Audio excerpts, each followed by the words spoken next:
Today, we talk about hashtags. This show is for everyone working at the coalface. Digital, business, marketing, social. This is At the Coalface with your host, Jason Greenwood.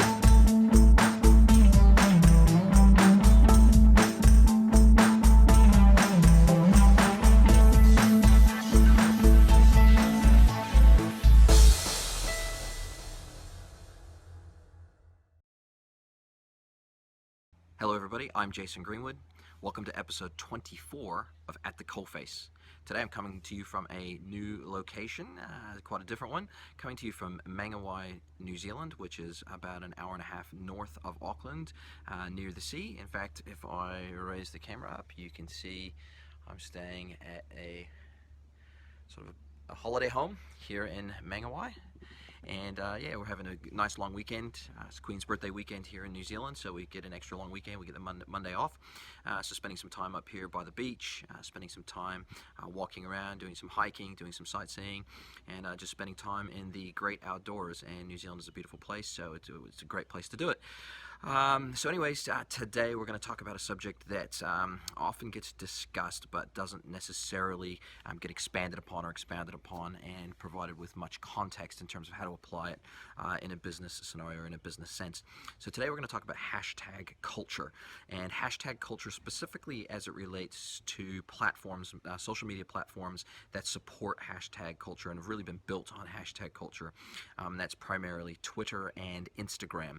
So other platforms do support hashtags, typically in a limited way, but certainly not to the degree that Instagram and Twitter do, and certainly it's not a core part of their search algorithm, their search and find algorithm for information. So Twitter and Instagram really are the leaders in this area, and it's become a culture all of its own. So whether it be combining hashtag culture with humor, with information, with tagging images and videos appropriately so that they can be found, and to inspire discussion and chat.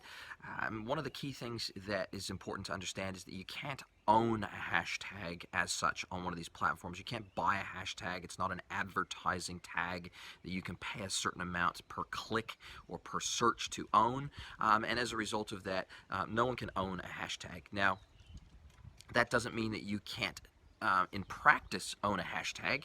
If you pick a unique hashtag for your brand or your business and you use it consistently with everything that you post, and it doesn't really relate to somebody else's business or somebody else's vertical or something else someone else is doing, then it's unlikely that anyone else is going to want to use that hashtag, because then effectively they're associating their images, their videos, their content with you and with your branding.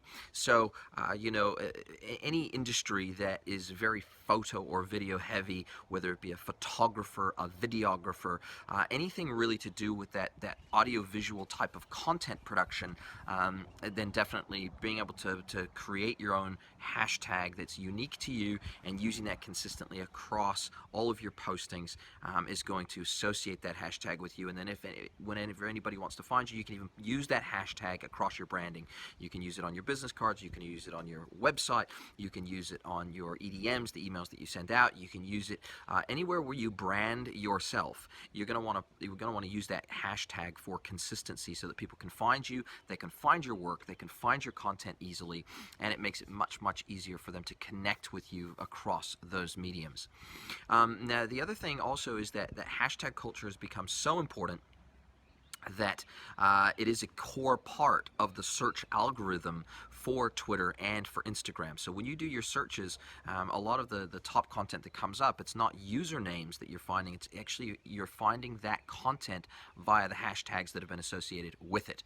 And so therefore that's why it's really important for you to use hashtags across all of your posts on Instagram and Twitter so that your content is easily found for those search keywords that are associated or would normally be associated with the type of content that you're producing. Now, the other feature that both of these platforms provide is the ability to have an autocomplete feature, whereby when you start typing a hashtag, so if you put the pound symbol, the hashtag symbol, and then you start typing, it will autocomplete with recommendations of hashtags that you might be wanting to use in relation to the first part of that word that you start to type. And Instagram goes one step further. It will not only provide you with a kind of an autocomplete and a list of hashtags that would be auto-completed based on what you've already started typing, but it will also give you a number of uses of that hashtag previously.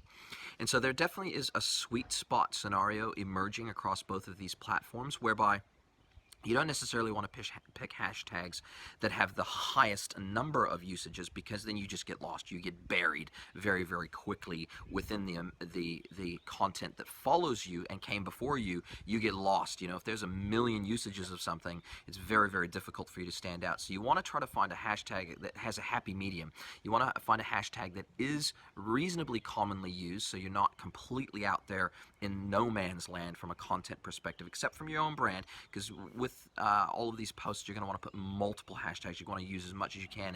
And in Instagram, because there's no real limit to the number of hashtags that you can use, you're a lot more flexible in what you can do. Because of the character limit on Twitter, you are more limited in the hashtags that you can use, the number of hashtags that you can use. So squeezing that in on Twitter is much more difficult to do. So you really have to be very selective in the type and number of hashtags that you use on Twitter.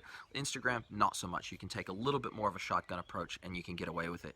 And you can spread that net a little bit wider. So on Instagram, the sweet spot seems to be, you're not going to want to pick one that has millions of usages, because you'll get lost, as I said, in that sea of hashtag usage.